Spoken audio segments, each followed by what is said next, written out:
el domingo pongan la boletita del progreso, la boletita de la fuente laboral, la boletita que no tenemos que irnos a buscar trabajo a otros lados, que va a cambiar la historia de Tapaiguá. Para eso estamos acá parados hoy. ¿En serio? No.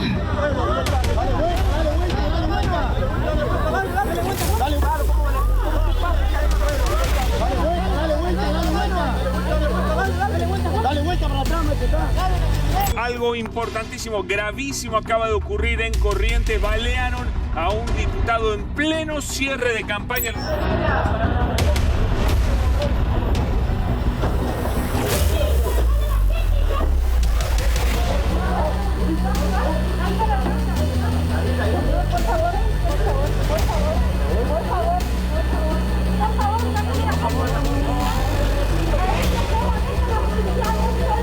El legislador provincial Miguel Arias recibió un disparo en el abdomen.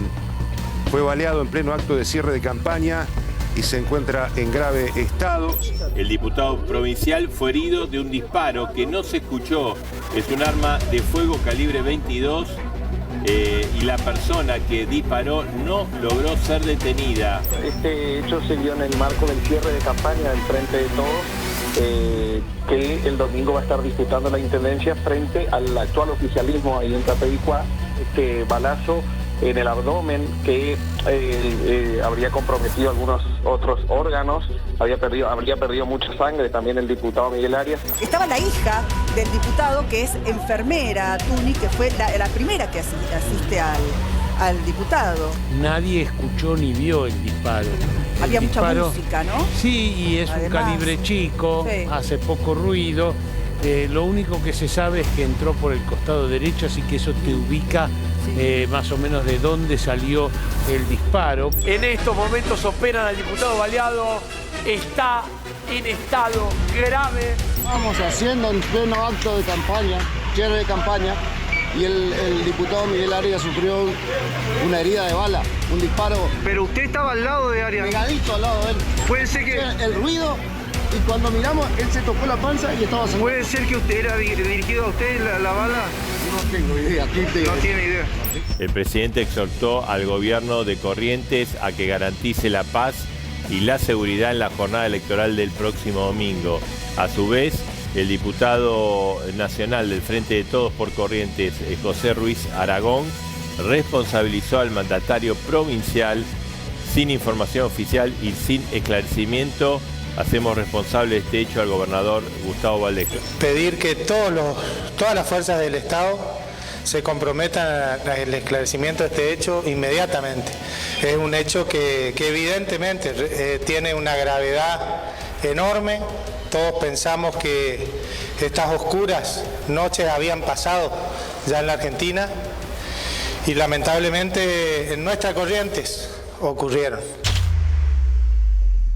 Buenas noches, ¿cómo están? Bienvenidos. Este es el programa de Rolo Grania. En breve va a retomar su lugar, mientras tanto los vamos a estar acompañando durante esta noche de viernes. Recién veíamos un viernes muy particular, una semana muy agitada, muy cerca de las PASO, y esto que sucedió en Corrientes, que realmente me pregunto si nos afectó, nos conmovió y nos sorprendió todo lo que deberíamos estar conmovidos, sorprendidos y afectados. Balearon a un diputado en un cierre de campaña del Frente de Todos a día de las PASO. Son las imágenes que estábamos viendo. Hasta ahora, si estoy equivocada, le voy a pedir a los compañeros que están acá, que están acostumbrados a ver todos los viernes, que hacen este programa, que me corrijan. Hasta ahora no escuché el repudio de la oposición, pero no como una cuestión de ser políticamente correcto, porque esto realmente estremece profundamente a una campaña, insisto, y ahora le vamos a preguntar a Raúl Timerman, uno de los invitados, que venía calentita, con cierto nivel de violencia verbal. Tal vez no la esperábamos, algunos de los más tapados esperábamos que iban a ser más mesurados, más conciliadores, más dialoguistas. Empezaron a recalentarla, se dijeron cosas bastante bravas. Ahora, esto es violencia política. La ministra de Seguridad viajó a Corrientes El clima, insisto, está muy caldeado y lo que no termino de ver, tal vez es una percepción mía y espero que equivocada, es la sorpresa de la sociedad entera. No estábamos acostumbrados, por suerte nos desacostumbramos a la violencia política en la Argentina.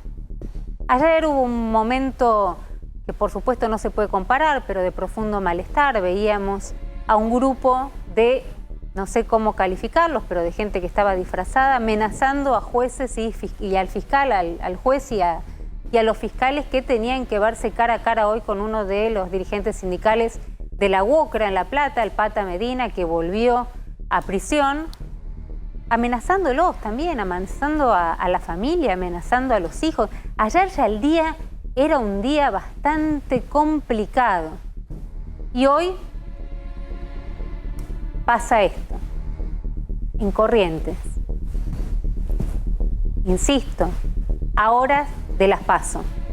Hay varias cuestiones a analizar respecto de lo que está pasando, que recién empieza en términos de que no podemos contar cómo sigue la historia. Quiero primero preguntarle a Rodrigo Salemi, porque es quien sabe y quien me va a poder responder a esta hora, ¿cómo está Miguel Arias? Recordemos que estaba parado en una tarima terminando lo que era el cierre de campaña y de repente se lo ve en esas imágenes tomándose casi, que me ayude, a ver, tomándose el estómago sin un ruido. La gente que estaba ahí dice, no hubo bullicio, no hubo ruido. Nos dimos cuenta que pasó algo cuando la gente se empezó a mover y él se tomaba el estómago. ¿Qué tal, Doctor, Romina? ¿cómo Buenas estás? noches. ¿Cómo Buenas estás? noches. Mirá, la verdad que en estos momentos el informe del Hospital Escuela General San Martín, allá en Corrientes, está hablando de que el diputado está en terapia intensiva, obviamente, estable, está compensado, está respirando por sus propios medios, no está intubado, está con soporte de drogas que decimos que se llaman vasoactivas, pero son drogas que se utilizan en un posoperatorio grave, un posoperatorio que tuvo una implicancia de riesgo de vida en todo momento. Vos pensás que un disparo en el abdomen, como se mencionó, de un calibre bajo, de un calibre 22, genera mucho daño. Y en el primer parte que emite el hospital donde fue, te lo voy a leer porque es muy interesante, dice que tuvo un shock hipovolémico. ¿Qué es esto? Se quedó prácticamente sin sangre. Por eso es que no empieza a registrar sus signos vitales. Se llegó excitado con un disparo en el abdomen, ¿sí? Una herida de fuego en el abdomen que involucró varios órganos, inclusive órganos sólidos. Es lo que dice el primer parte. Después, en el parte posterior que se está dando ahora el Hospital Escuela ahí en San Martín, en Corrientes, lo que está diciendo es que la bala habría perforado órganos huecos, no habla de órganos sólidos, más allá de que la cirugía de control de daños, que fue lo primero que se le hizo, aparentemente fue exitosa en estos momentos. Por ahora está estable. Tenemos que ver cómo sigue la evolución, porque recordemos que un arma de fuego en lo inmediato puede generar daños, pero también puede generar daño posterior, sobre todo cuando hay órganos huecos involucrados, que son los intestinos. Se puede generar contaminación, infección y obviamente lo que... O sea que hay que seguir, perdón, el minuto a minuto de la evolución y de qué es lo que sucede frente a este cuadro. Ahora, la otra situación que a uno le llama la atención es que viendo y escuchando los distintos testimonios a lo largo del día, no era una enorme multitud de gente la que estaba en el lugar. Sin embargo, no se pudo aprender a la persona que hizo el disparo, ni siquiera creo que se sabe desde dónde se lo hizo, no sé en qué estado está en este momento la causa judicial. Mi amigo Néstor Espósito lo sabe seguro. ¿Qué dice? ¿Cómo le va? Buenas noches. A ver, lo más importante es que la investigación apenas está comenzando, que no hay detenidos y que ni siquiera hay nadie identificado. Desde el Ministerio de Seguridad enviaron brigadas y agentes de la División Homicidios, brigadas desde Corrientes, División Homicidios desde la capital federal. Enviaron también el sistema Luna, es un sistema que permite a través de la captación de un ¿Sistema, video... perdón, Néstor? No te... Luna, el sistema Luna permite a través de un video identificar una cara y cotejar esa cara con el padrón que tiene a todas las personas del lugar y de las cercanías. Permite identificar si hay alguna persona que no estaba allí, identificarla, poner nombre y apellido y ponerle una cara al supuesto sospechoso. Es buscar poco menos que una aguja en un pajar, pero ante no tener nada de indicio, es lo mejor que encontraban a mano. No hay, digamos, ninguna hipótesis, te pregunto, porque se habló de que pasaba una caravana. Ahora en un ratito le quiero preguntar a Timerman, digamos, el componente político de esto, ¿no? Digamos, porque dicen, bueno, pasa una caravana de la UCR por el lugar, si era alguien que podía estar ahí. ¿Se puede saber por la distancia, por el impacto que tuvo la bala sobre Miguel Arias, si era alguien que estaba entre el público, si estaba entre la gente, se aprovechó para correr una vez que disparó, o si efectivamente podría haber sido de una caravana que pasaba? Para el fiscal de Paso de los Libres, la principal hipótesis es que disparó alguien que estaba asistiendo al acto y que lo hizo desde corta distancia. Es la hipótesis que tiene el fiscal, que no parece condecirse con lo que marca la realidad. No parece tener correlato con el nivel de las heridas, con la condición de las heridas y sobre todo con la falta de una detonación. En el video que estamos viendo no hay una detonación, esa arma no parece haberse disparado de cerca. Hablaba recién con Rodrigo Salemi, que conoce un poco más de armas de lo nada que conozco yo. Esas armas, ese calibre de armas, no se le puede colocar silenciador, de manera tal que el disparo o se hizo de larga distancia a punto tal que es inaudible, o se hizo de corta distancia con otra arma, pero la hipótesis de las dos cosas juntas es imposible de concebir. Es imposible que nadie lo haya escuchado. Ahora, también, digamos, dentro de...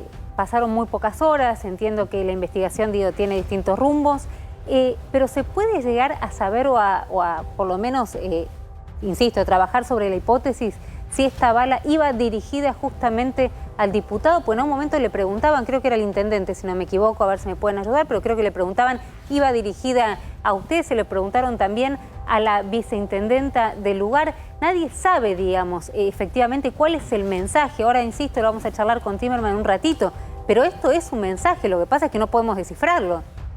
Sí, además está claro que no hay una idea concreta de cuál fue el móvil, ni de a quién le dispararon, ni por qué le dispararon, ni muchísimo menos quién fue el que efectuó el disparo.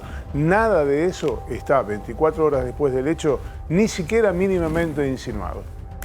Ahora, 24 horas, y esto, Néstor, lo sabes, en casos así es difícil, ¿no? Otra vez estamos en la Argentina y uno no quiere ser pesimista, sobre todo en este clima que está complicado, decir, bueno, no se va a llegar a nada, pero 24 horas son claves en investigaciones como esta para tratar de determinar el lugar, dónde, quién, qué pudo haber pasado, y hasta ahora nada de esto se pudo responder. Vamos a ir con Martín Barrionuevo, que está, entiendo, en un Zoom, es senador nacional por Corrientes. Martín, ¿cómo estás? Buenas noches, soy Romina Manguela y estamos en el programa de Rolo Graña.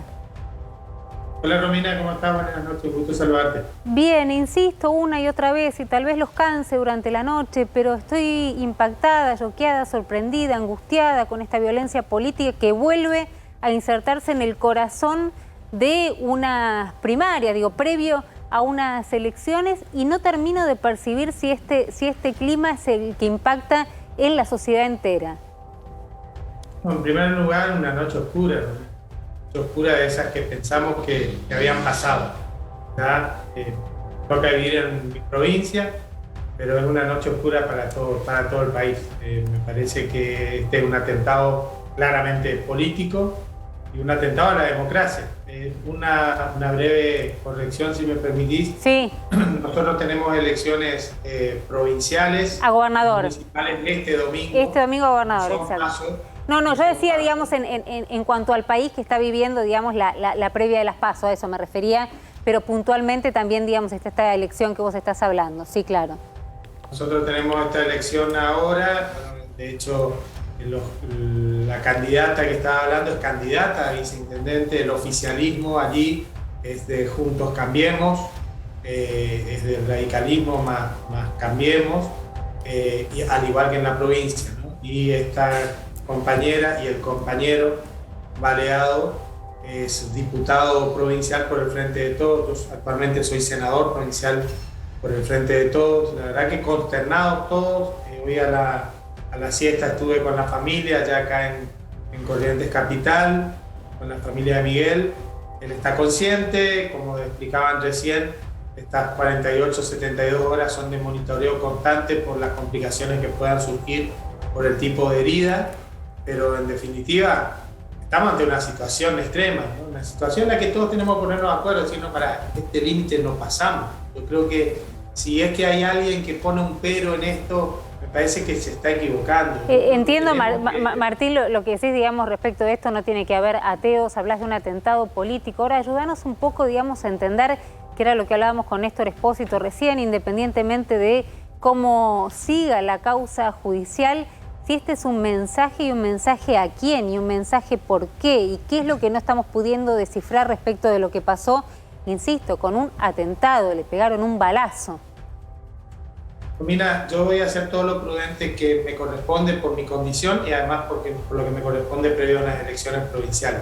Esto es un atentado político lisa y llanamente porque se le disparó a gente que estaba transmitiendo sus ideas en un cierre de un acto político.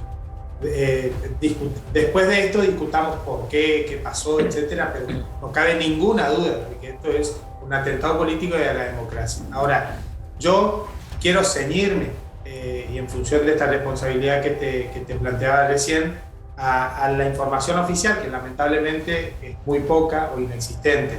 No hay, entonces, perdóname, esto me interesa, no hay información oficial constante, digamos, no está habiendo partes. Nosotros esta mañana hacíamos del Partido Justicialista, del Frente de Todos, hacíamos una conferencia de prensa exigiendo que se dé algún parte respecto de cuáles eran las líneas investigativas, cuáles eran los avances en esas líneas. Luego el gobernador, luego de nuestra conferencia, el gobernador dio una conferencia de prensa donde explicitó que básicamente todavía no había nada cierto y certero, que se estaba investigando todas las hipótesis, que no se descartaba ninguna.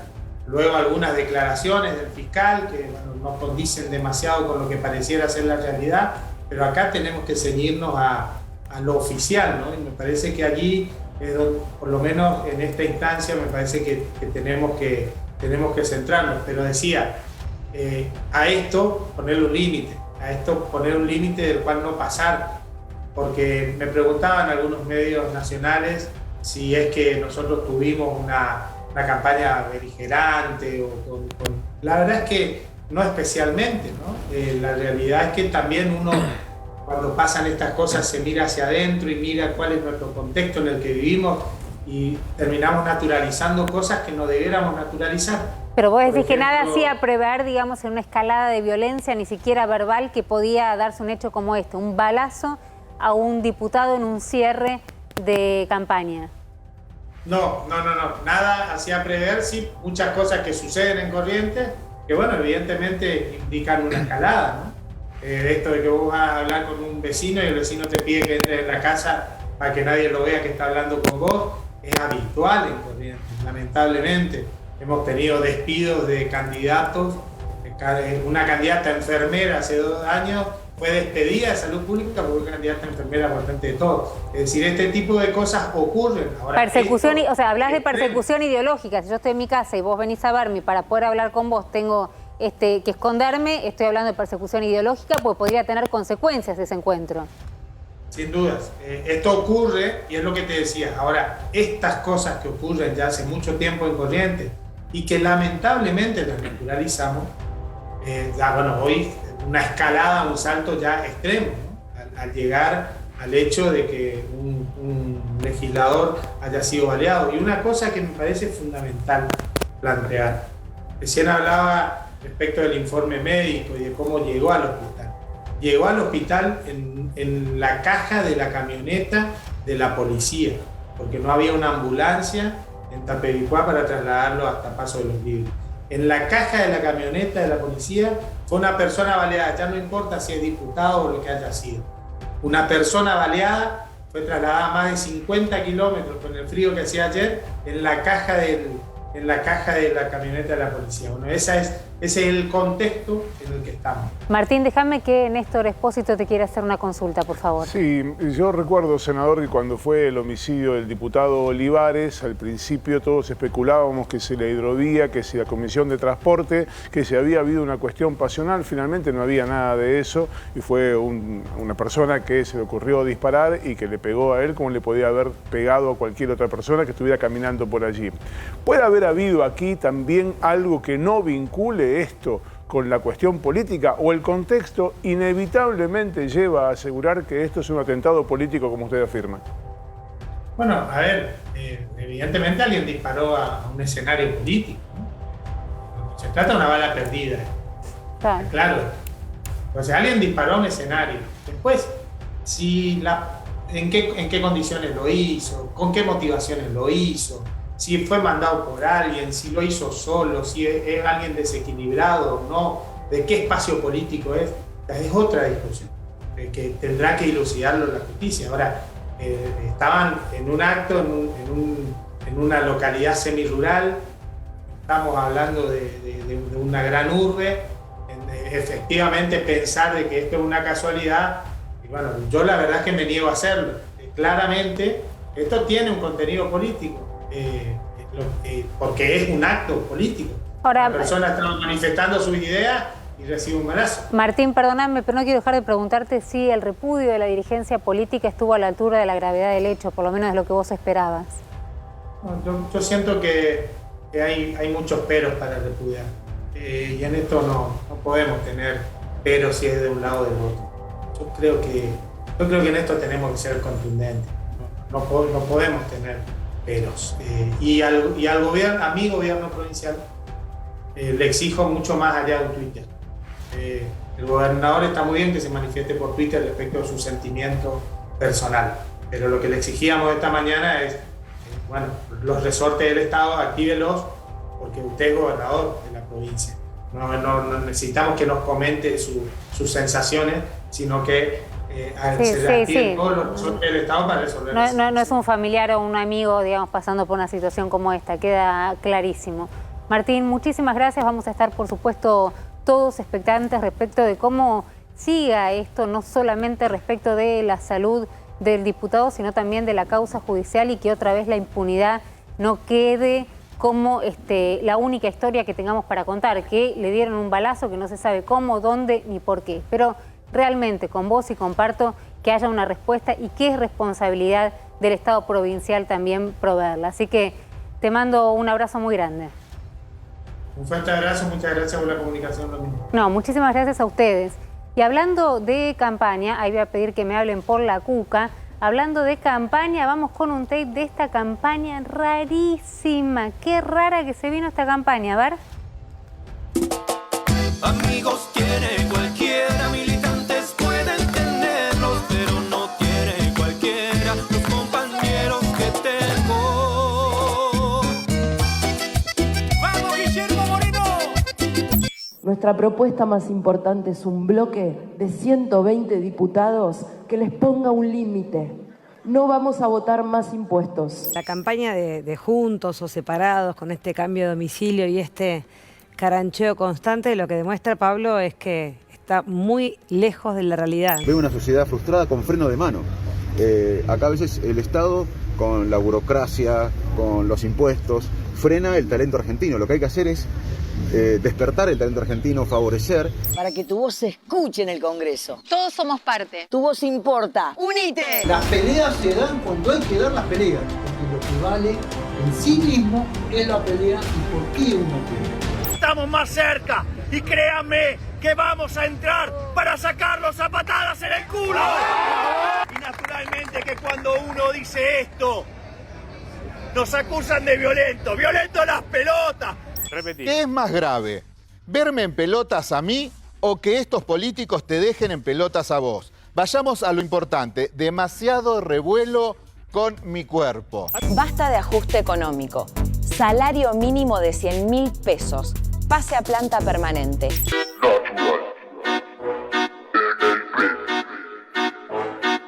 Ustedes me conocen que siempre voy de frente. Digo la verdad y quiero mucho a mi gente. Algunos me dirán que le pasa a esta muchacha. Para decir la verdad no necesito estar borracha. Esta vez no te voy a perdonar.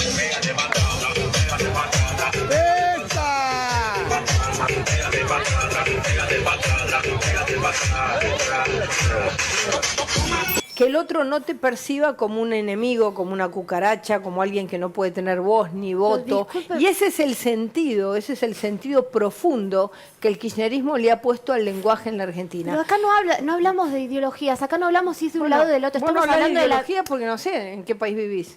Porque discúlpeme, en la Argentina yo le puedo decir algo, yo la veo a usted y me parece la explicación infantil. Está hablando si de un lado o del otro que critican, yo no lo...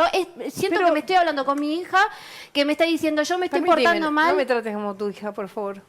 Discúlpeme, lo estoy bajando a palabras simples, porque ustedes complican todo, los políticos complican todo, a la gente que hablarle simple. Vos entraste a la política, así que vos... No me ninguné ni me chicané. Oíme, Florencio, estuve pensando, vas para gobernador y no a las PASO como presidente. No, Cristina, yo iba a competir en las PASO para presidente. ¡La puta madre! Cristina, me diste tu palabra. Me importa un culo la palabra, si vas como gobernador ganás. Pero a mí sí me importa la palabra, yo cumplo. Por eso yo puedo ser presidente y Daniel no. Siempre supe que lo eras uno de los nuestros. Me recontra con todos y la puta madre que... Cristina, no te entiendo con tantos pi. Una parodia fue, no, es un spot de campaña. Lo que es importante que sí existió es la reunión y mi posición de haber sostenido la palabra. La familia siempre unida, esa es la única verdad. La familia, el peronismo, juntos vamos a ganar. Los políticos de turno mostraron sus hilachas, su honestidad barata no me baja la bombacha. No sé qué les pasa a ustedes. Si esta campaña, son muy finos en este programa de Grania, le ponen campaña low cost. Creo que esta campaña berretísima, como pocas veces se vio en estos últimos años, se hubiese dado fuera del marco de la pandemia, de los más de 100.000 muertos, de la expectativa respecto de la llegada de la Delta, que no sabemos qué va a hacer. Ahora el doctor nos va a contar qué pasa con la población que no está vacunada. Uno podría decir, bueno, somos una especie de país falopa, con campaña falopa. Hay temas que entiendo que a algunos les sacan una sonrisa y a mí me preocupan, que Javier Milei diga que va a sacar a gente a patadas en el orto y que eso no es violencia. Eso no solamente es violencia, sino que además no es democrático. La democracia no saca patadas en el orto a nadie de ningún lado. Para eso están las elecciones. Se la ve a Cintia Fernández. No tengo nada con Cintia Fernández, más allá de que decidió, por ejemplo, hacer una campaña donde no da una sola nota porque no le gusta hablar con periodistas, no tiene ganas, pero digo, no tiene ganas de hablar con A24, no tiene ganas de hablar con TN, no tiene ganas de hablar en general. Tiene una postura que me parece que es interesante para las mujeres, que tiene que ver con la cuestión de alimentos. Ahora se mete con el tema de si está en bolas, no está en bolas. La verdad que no entiendo cuál es el proyecto, cuál es la propuesta. No sé, ni siquiera tendría que buscarlo. Miren que hago política hace tiempo. Tendría que buscar a qué partido pertenece, a qué agrupación, a qué espacio. No sé, la veo con cierto maltrato y bastante paciencia por parte de Patricia Bullrich, un randazo que le parece divertido hacer este spot. Todos se ríen mucho, juegan mucho, tal vez porque hay pocos recursos, o se enojan mucho. Se enojan mucho con el otro. En esto le doy un poco la derecha, Cintia, ¿no? Yo hice esto, pero vos lo hiciste peor, pero los bolsos de López, pero los parques eólicos. Pero vos te la llevaste con los peajes, pero vos te la llevaste con la obra pública. La verdad que el nivel de la campaña es lamentable y particularmente manejan una agenda completamente disímil de cualquiera de los argentinos o de la gran mayoría de los argentinos que nos estén mirando del otro lado, que están preocupados por otras cosas, me parece que no por lo que vienen a plantear. Y además confunden. Si los ven y los están viendo todo el día hablar frente a las cámaras, frente a los micrófonos, dando distintos tipos de notas más divertidas, jugando al hockey, haciendo, qué sé yo, estas especies de recreo, parece que estamos frente a una presidencial. Vienen a cambiar el modelo de país. No, estamos en una legislativa donde lo que se están poniendo en juego son las bancas. ¿De qué están hablando? La escuchamos a María Eugenia Vidal prácticamente asustar a parte de su electorado diciendo no podemos permitir que avance el kirchnerismo. Perfecto, no pueden tener mayoría en las dos cámaras. Te escucho atentamente. ¿Por qué? ¿Qué podría pasar? Entiendo lo del infantilismo que le molestó a Patricia Bullrich, pero tampoco me trates como una nena. Somos gente grande, por lo menos los que vamos a votar. Más de 16, si tienen ganas de hacerlo, lo van a hacer. ¿Entienden? Entendemos. ¿Por qué tenemos que tener tanto miedo? ¿Van a avanzar hacia dónde? Contámelo, estoy absolutamente dispuesta a escucharlo. Lamento profundamente la campaña en este marco. En otro, de verdad, creo que estaríamos todos divertidísimos pensando, mirá Moreno, cómo se hace el abuelito simpático y no el tipo que tenía un arma en el escritorio y de esa manera apretaba a los empresarios. Me divertiría, es bueno, tiene gente que lo sigue, es un amor, se convirtió en una ternurita Moreno. No es momento, me parece, para que nos querramos divertir. Yo no me quiero divertir, no sé qué les pasa a ustedes. Sí me quiero distraer, me quiero entretener, miro una serie, leo un libro. ¿Qué sé yo? Se me ocurren muchas cosas. No los estoy viendo a ellos en esta campaña donde me parece que se degradan, donde pierden autoridad, donde pierden valor, donde pierden la palabra, donde no la entiendo. No entiendo la campaña que están haciendo. Voy a ir a Raúl Timerman y a Tombo, a Matías Tombolini, que además es candidato, así que quiero verlo de un lado y del otro. Raúl, digo, por supuesto podés disentir, me dijeron que podés disentir absolutamente conmigo, con lo que quieras, pero ¿te parece que es momento para este tipo de campaña falopa? Bueno, la palabra falopa es un poco desgraciada, digamos. ¿Por qué? Por los significados que tiene, digamos. Bueno. Yo te diría una cosa, hay un tema con las campañas, hagan lo que hagan, son invisibles. La gente en los focus no recuerda un spot de campaña. ¿No? No, son total. Entonces, cada vez dan un paso más adelante. Pensá que ahora se firma un spot con un teléfono celular. Entonces, se ponen de acuerdo y dan un pasito más adelante y un pasito más adelante, tratando de generar recordación. No hubo ninguna elección legislativa de los últimos años que fuera trascendente respecto al modelo de país. Quizás con excepción de aquella en que Sergio Massa le gana a Martín Insaurralde en la provincia de Buenos Aires y de alguna manera ese pedido de Cristina Eterna, de Diana Conti, digamos, ahí queda un poco sepultado. Pero después las campañas intermedias... Pero puedo decir que nada de todo esto que estamos viendo, perdón, que genera por momentos bronca, por momentos risa, por momentos qué sé yo, nada de todo esto queda registrado, digamos, en el momento de ir a votar. Nada queda registrado. ¿Y qué no hay una idea. ¿Qué es? A veces una frase queda registrado. Por ejemplo, son muy diferentes las campañas. Digamos, María Eugenia Vidal vuelve a esa campaña marketinera, digamos, de muchos focus group, muchas encuestas. Incluso usa una frase ahora que es: los quieren burros, pobres y sometidos. Una frase textual de un focus group de jóvenes opositores del AMBA. Textual, uno dijo eso, ¿viste? Hay gente que anota, digamos, y ella repite esa frase. Y a su vez esa frase se retroalimenta. Fíjate, hay otro fenómeno que se da. Dejaron de hacer encuestas. No están mirando las encuestas antes de... No se hacen encuestas porque tenés encuestas que dan todos los resultados posibles, la mayoría de ellas técnicamente correctas, digamos, y sin estar tocadas. ¿Qué sucede? El método más común que se aplica desde hace años es el IBR, el teléfono automático que te hace preguntas y se marque 1, marque 2, marque 3. Sí. Para obtener una respuesta completa de 25 a 30 preguntas, necesitas hacer 100 llamados. Antes con 20... 100 para una. 100 para una. Antes con 100 llamados obtenías 25. Ahora vamos a ver qué pasa con la gente. ¿Pero contestan? No te cortan.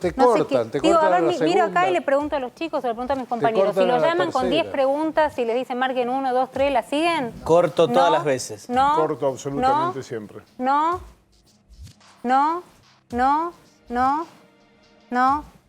Tampoco me dicen acá el control. Tampoco. No. Entonces, ¿qué es lo que sucede? Vos no sabés el sesgo de los que contestan. Como son pocos los que contestan, no sabés si los que contestan tienen un sesgo opositor, un sesgo oficialista. Aparte, no te olvides que vos tenés que contar con una cantidad, 1.600, 1.800 a nivel país, demográficamente distribuidas por sexo, distribuidas por rango etario, distribuidas por nivel socioeconómico, distribuidas. Se hace muy complicado. Las encuestas no. Pero a ver, ayúdame, Raúl, porque encuestas no. Spot tampoco. Ideas tampoco. Se hacen propuestas tampoco. No se va a saber el resultado. Hay una apatía, pero no es hay una apatía por parte del electorado. Pero no es una apatía tradicional de desinterés. Es una apatía de enojo. La gente está enojada. ¿Por qué? Porque la gente tiene 3 problemas básicos. A ver.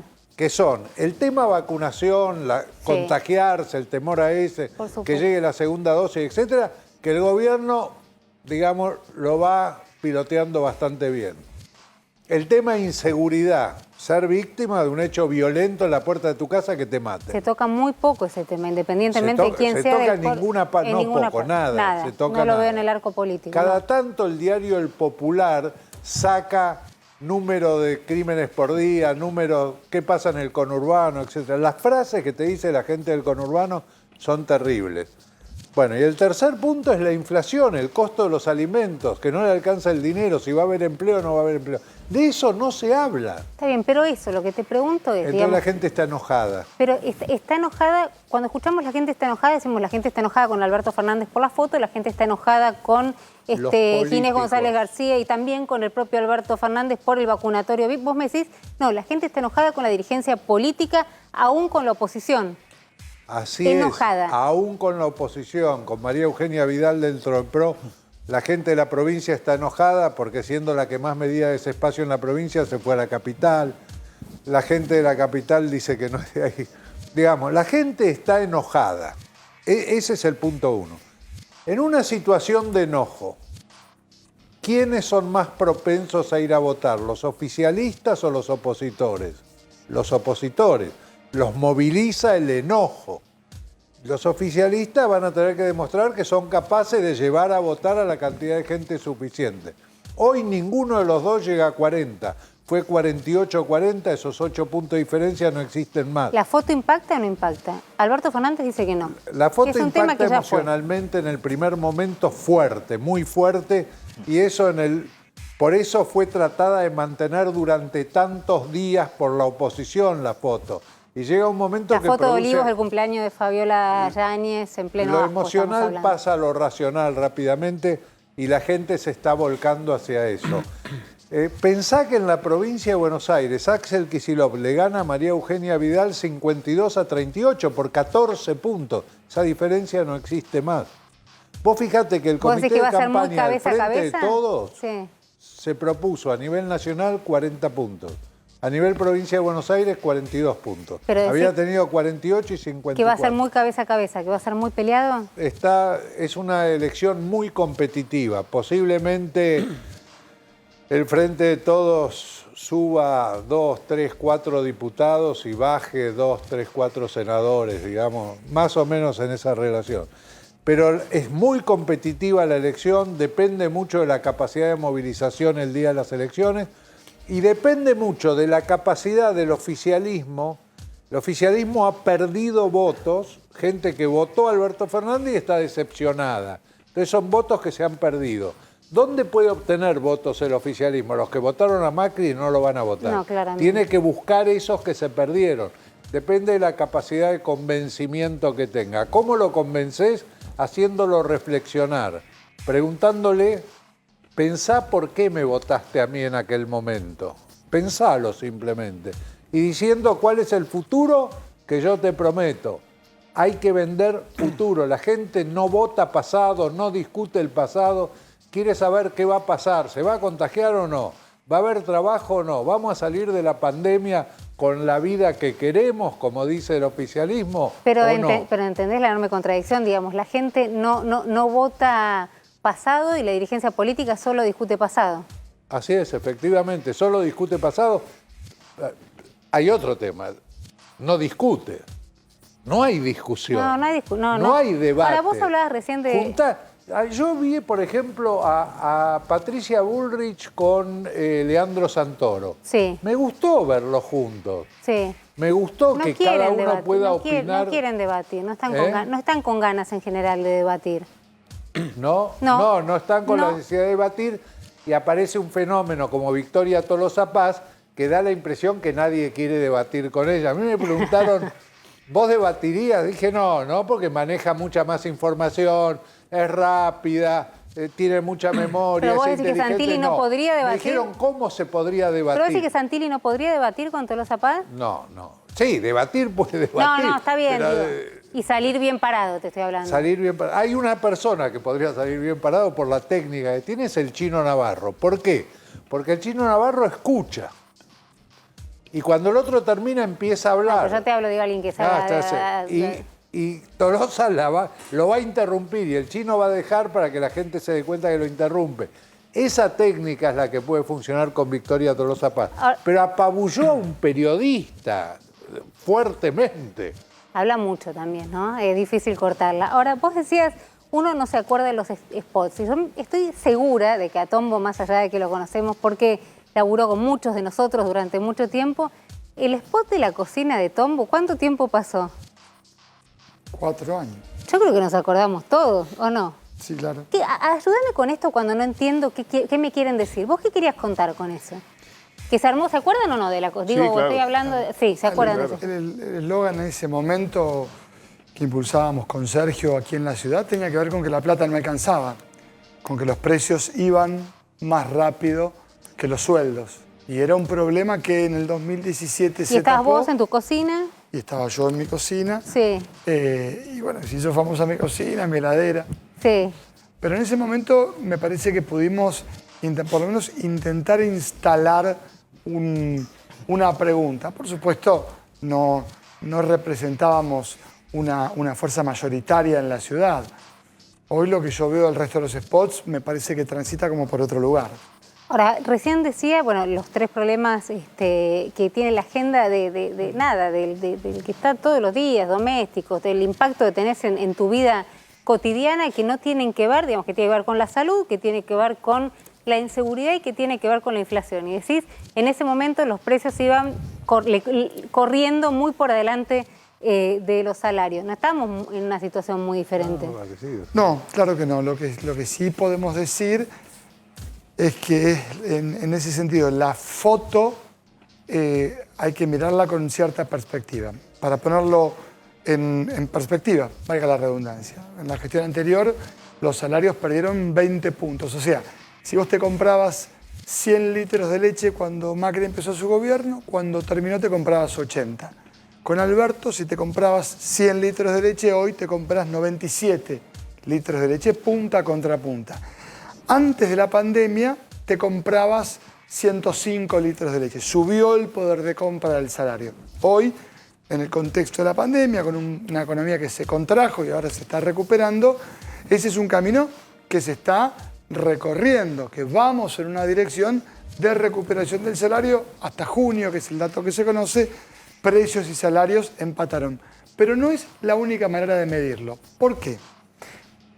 Con la gestión anterior hubieron otras cosas que tienen que ver con el salario indirecto.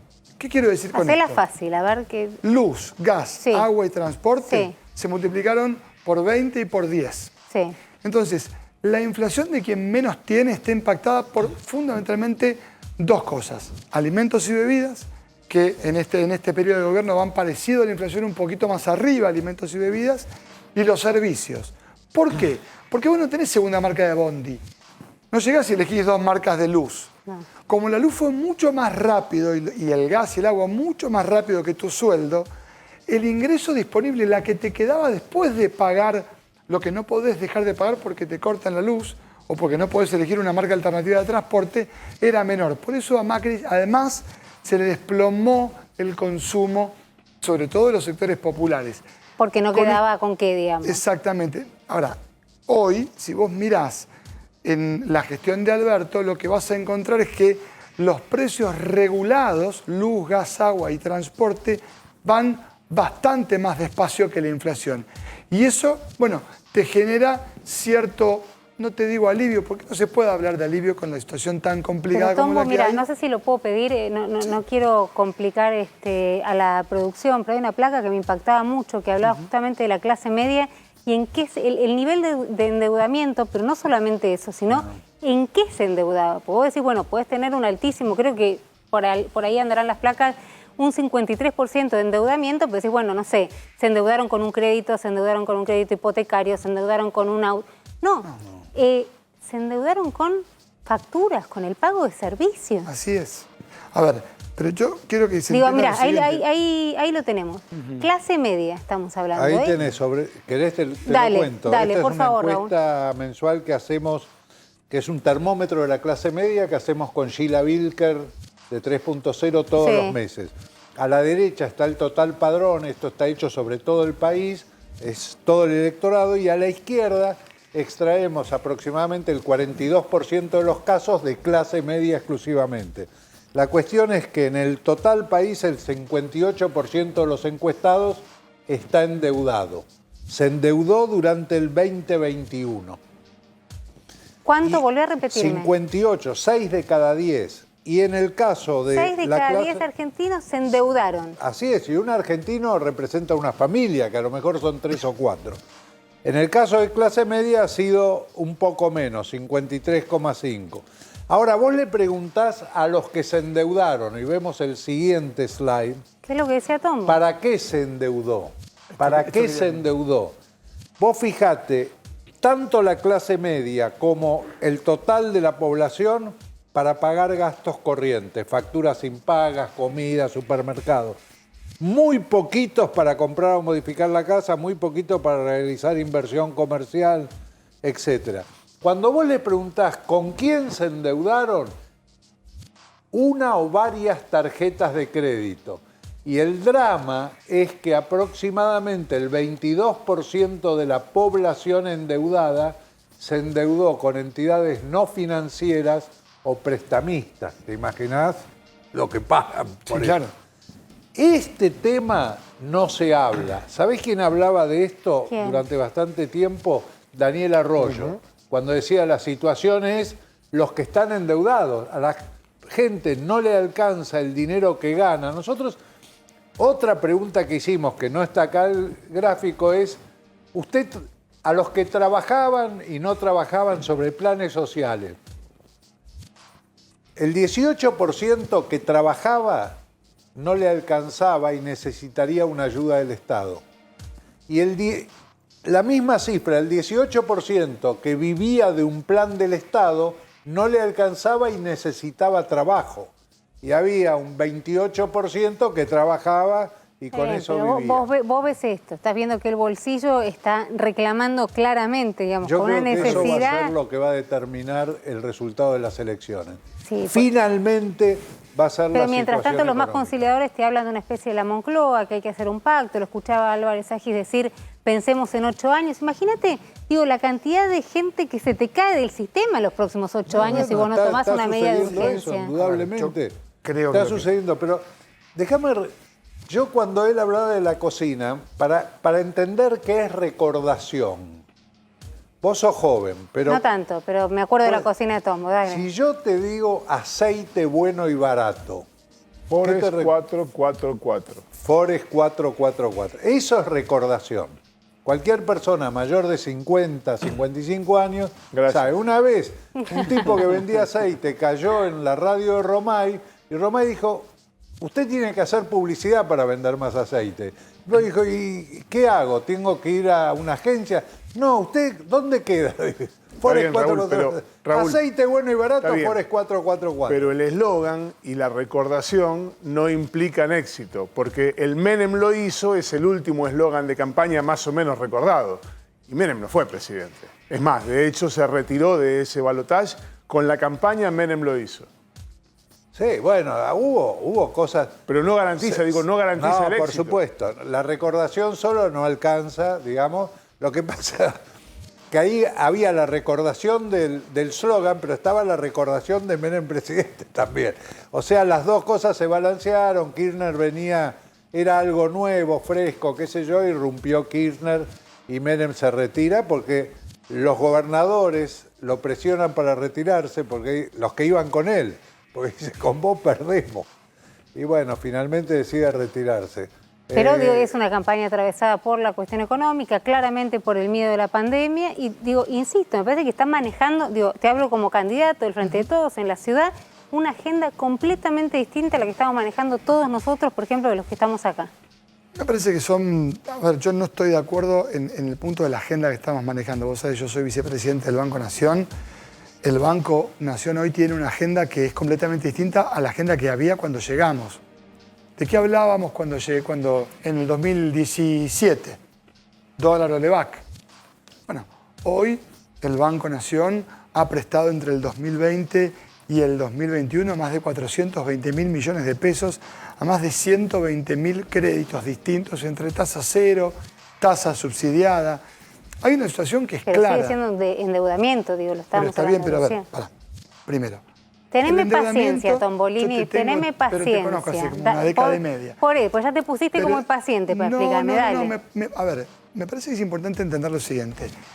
La palabra deuda no es una mala palabra. Depende es en qué una la- herramienta, por supuesto, en es qué una la herramienta usa. que te permite conectar el presente con el futuro. Vos venís de un momento en donde la economía de la Argentina y del mundo se frenaron los ingresos. Tuvo un paro cardíaco la economía. Entonces, vos te podés enojar con la palabra morfina o con la palabra remedio. Ahora, ¿la alternativa cuál es? Entonces, en una situación excepcional, el gobierno dispuso 2 baterías de medidas. Primero, medidas de mitigación, que lo que buscan es morigerar el impacto de la crisis. Que una crisis absolutamente excepcional no tenga un impacto más grave del que ya tuvo. Y después, medidas de reconstrucción, que es una empresa que había dejado de vender, que empezó a recuperar, cómo hacemos para que vuelva a invertir y genere trabajo con políticas de ingreso y con tasa subsidiada. Que las familias se endeuden, por eso yo, mientras miraba lo que Raúl nos mostraba, Sí. esperaba la segunda slide, que es, bueno, ¿para qué se endeudaron las familias? Para pagar Y por la luz, supuesto, el gas. bueno, por supuesto. Ahora, lo que yo te digo es... Un viaje y a entonces- Miami. No, está bien, pero eso es una foto. A quien le toca gobernar tiene que hacer algo con eso. Bueno, lo que hicimos fue bajar la tasa 20 puntos. La tasa está por debajo de la tasa de inflación. ¿Alcanza? Claro que no. Pero vos me pagás el sueldo a mí, porque yo soy un funcionario público. No para que yo ni deje de tener en cuenta esto, ni me enoje con lo que me estás describiendo. Pero tengo que hacer algo. Entonces, hoy, a las familias que se endeudan les ofrecemos una tasa que igualmente eso es una encuesta, no es la foto del mercado. La mitad de los préstamos de la Argentina, ¿sabes para dónde van hoy? Para las pymes. Para las pymes. A diferencia de lo que sucedía cuando nosotros llegamos. Y no tiene que ver con comparar, tiene que ver con cómo miramos para adelante. Entonces, a partir de donde estamos, y cayó la bomba atómica. Vos me decís, pero hay un montón de víctimas que están esparcidas en la ciudad y cayó una bomba y hay gente abajo de los escombros.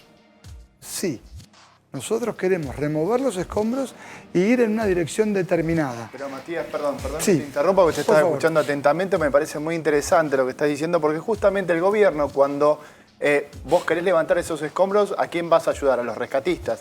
En este caso, el personal sanitario se vio muy afectado y lo único que obtuvo de parte del gobierno de Nación, no obtuvo créditos, no obtuvo ninguna otra cosa, fueron 2 bonos separados en 2 episodios distintos. O sea, que cuando la emergencia lo ¿Recordaba ameritaba, bono de cuánto? se daba- ¿5.000? el primer bono era de 6.000 pesos por mes y el segundo era de 5.000 pesos por mes en 3 etapas, en 3 periodos distintos. Es interesante Pará. lo que planteas. Entonces porque- parece que cuando la emergencia lo ameritaba, o era recomendable, porque desde el punto de vista estratégico o como te miraran los medios, ¿sí? Lo había que hacer, lo ayudábamos al personal sanitario. Después nos desentendimos del tema. Y el personal sanitario, la mayoría, está por debajo de la línea de pobreza y eso lo sabés muy bien.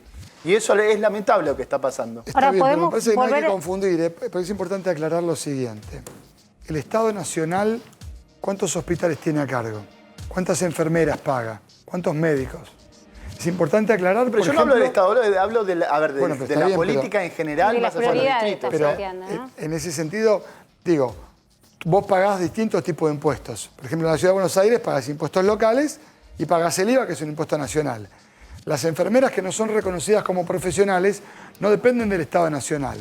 O sea, está perfecto lo que me estás planteando, tu enojo es absolutamente válido, pero es importante saber que con los ingresos brutos que vos pagas en la ciudad, no le quieren reconocer a las enfermeras lo que le tienen que reconocer.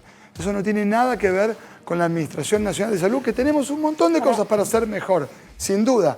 Pero entender dónde está la responsabilidad tiene que ver con también entender por dónde pasa la solución al problema que planteaste de una manera perfecta desde mi En un punto de minuto vista. quiero volver con ustedes, porque digo, yo también los estoy escuchando tan atentamente como mis compañeros, y tiene que haber alguna explicación respecto del crecimiento de la derecha libertaria extravagante de Milei, donde parte de la población entiende, más allá del enojo con la política, que ahí hay una propuesta. ¿Es una propuesta viable? ¿Es una propuesta, no voy a decir falopa porque no le gusta a Raúl, pero es una propuesta tan delirante como el propio Milei? Ahora quiero volver en un segundo acá, pero me quedé con el tema de la foto. Fue un sacudón en un primer momento, pero se va, como el presidente de la Nación dice, creo que en esto adherís, por lo menos en el análisis que hacía, se va mermando, ¿no? Con la llegada de las elecciones. Va mermando a pesar del presidente de la Nación que trata de mantenerla. que la sigue manteniendo. A ver, primero te quiero preguntar, a ver si me podés ayudar, una discusión, a ver si la podemos zanjar. Decían algunos, el presidente se puede defender, digo, para hacerlo como muy ramplón y muy fácil. El presidente de la Nación, en la causa del Olivos-Gate, ¿se puede defender solo? ¿No se puede defender solo? ¿Se puede presentar por derecho propio? ¿No puede? ¿Tiene matrícula? ¿No la pagó? ¿Me contás? Bueno, lo que plantearon algunos era que por estar inhabilitado, justamente, la ley de colegiación dice en su artículo 3º que está inhabilitado para ejercer la profesión el presidente de la Nación, vicepresidente, bueno, y sigue con todos los rangos inferiores.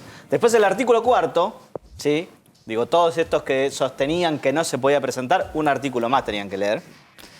En su segundo párrafo dice que se pueden presentar... un artículo más, dale. Claro. Está muy...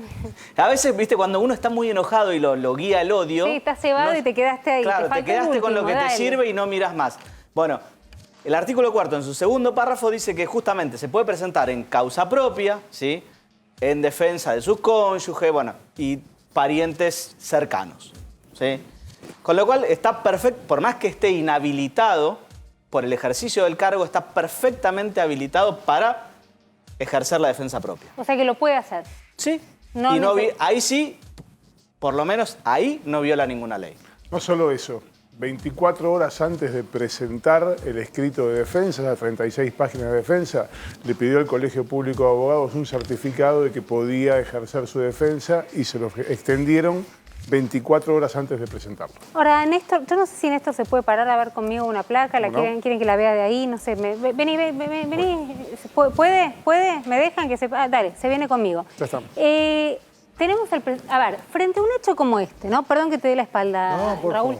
Frente a un hecho como este, uno trataría de pensar que todos están en una situación similar, parecida, violando el ASPO cuando estaba en plena vigencia, en un decreto que claramente manifestaba que no se podía, buscaría una estrategia común.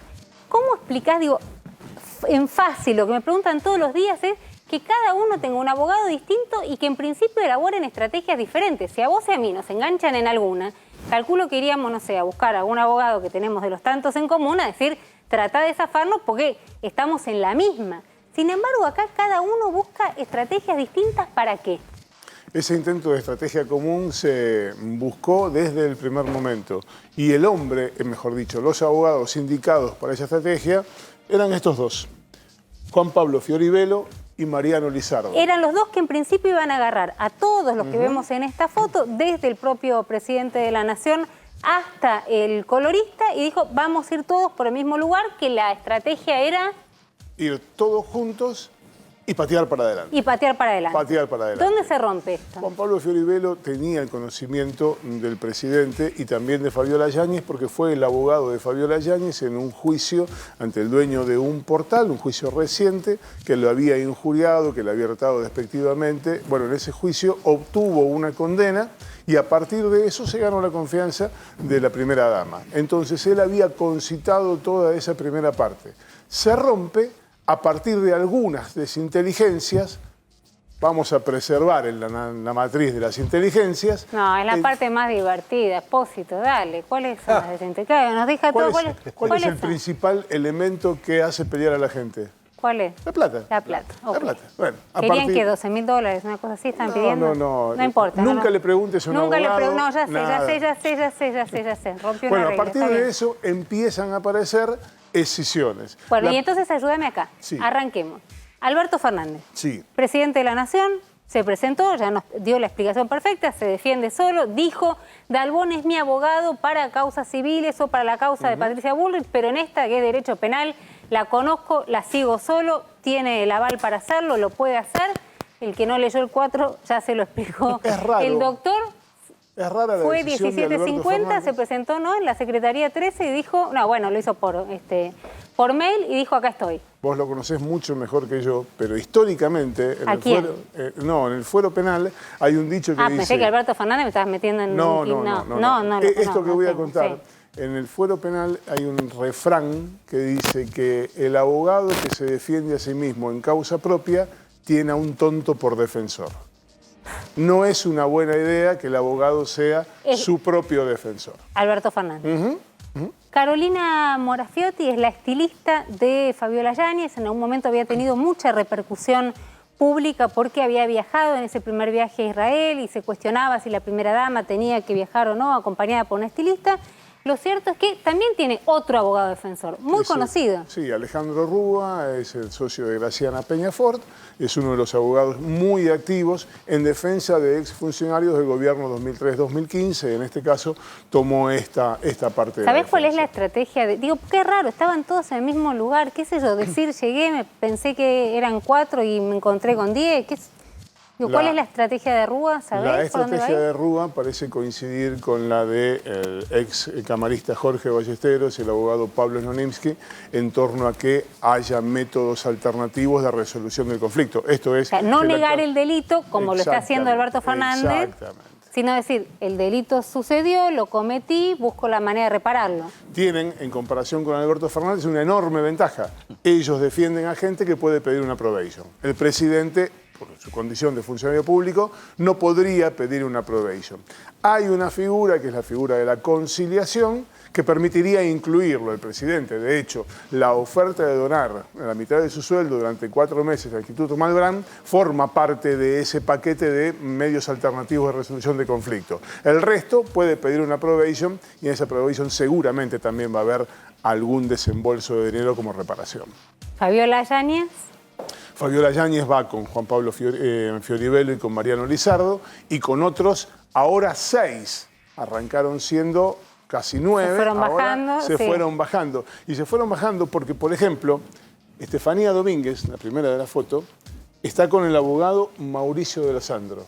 Hay un dato que no se conocía. ¿Sabes dónde trabaja Estefanía Domínguez? No. En el Consejo de la Magistratura de la Ciudad de Buenos Aires. Y Mauricio de Alessandro es un hombre cercano a ese staff que encabeza Daniel Angelici. Pero fue el más polémico, ¿no? Fue el que planteó la inconstitucionalidad del decreto. O sea, yo voy a la casa del señor que firma el decreto y ese decreto lo planteo como inconstitucional. Tal cual. Y la estrategia es, si el decreto es inconstitucional, esto no es una infracción. Esto no es una Porque infracción. si el decreto no vale, esto sí vale. Y para todo el resto de las causas Para todo el también, resto. para todas las 30.000 o 40.000 causas que hay en el país. 46.000 causas se caerían automáticamente. La precisión del doctor, impresionante. Sí, ese es un argumento que lo han intentado en muchísimas causas judiciales y no prosperó en ningún caso. Sí, es cierto también. Así que es algo casi un piletazo. Bueno, y hay un nuevo actor, un último actor, Sí. que es Fernando Burlando. Entró ahora, sí. Que El otro día dije, ponga los fideos que llegó Burlando, digamos, no falta nadie acá en esta Bueno, historia. Burlando tiene a las hermanas Fernández Pervil, Sí. que decidieron también ellas escindirse de la defensa de Fioribello y Lizardo. ¿Y Pachi? Y Pachi está en la defensa, sigue todavía Sigue, con Fioribello y con es la que Lizardo. está dentro de, Sí, sí. de las 6. O sea que el único que tiene abogados, bueno, abogado solo es el colorista, Ujú.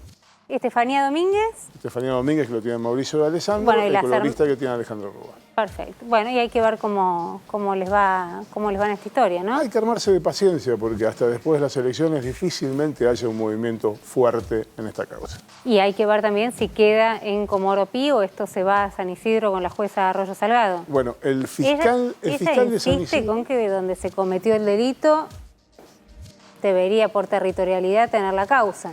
Sí, en principio es lo lógico si es el juzgado federal del lugar. Decimos Olivos, San Isidro. El fiscal ya pidió la causa, ¿eh? El fiscal ya pidió certificar la causa y se la mandaron esta semana. Ahora, estábamos hablando con Tombo recién y con Raúl Timerman sobre esta campaña que tiene cuestiones bastante extrañas, insisto, me parece bastante berreta, falta de argumentos, gente muy enojada, lamentablemente, digamos, una escalada verbal que me parece que no deja cómodo a nadie. Estamos todos angustiados, irascibles, molestos. No sé si es el tono que tienen que usar los y las candidatas. Pero hay otro momento donde vos lo encontrás casi, te diría, en cada uno de los reportajes y de las notas, que tiene que ver con mi causa, tu causa, te tiro una causa, te tiro la otra. Y ahí decía que le daba a la derecha a Cintia Fernández, más allá de que no entiendo cuál es el mensaje que está dando y que, por supuesto, como periodista me gustaría entrevistarla y no da notas, lo vuelvo a decir, pero es como, vos hiciste esto, ay, pero yo hice esto, pero vos mataste a tal, no, pero vos mataste a tal otro antes.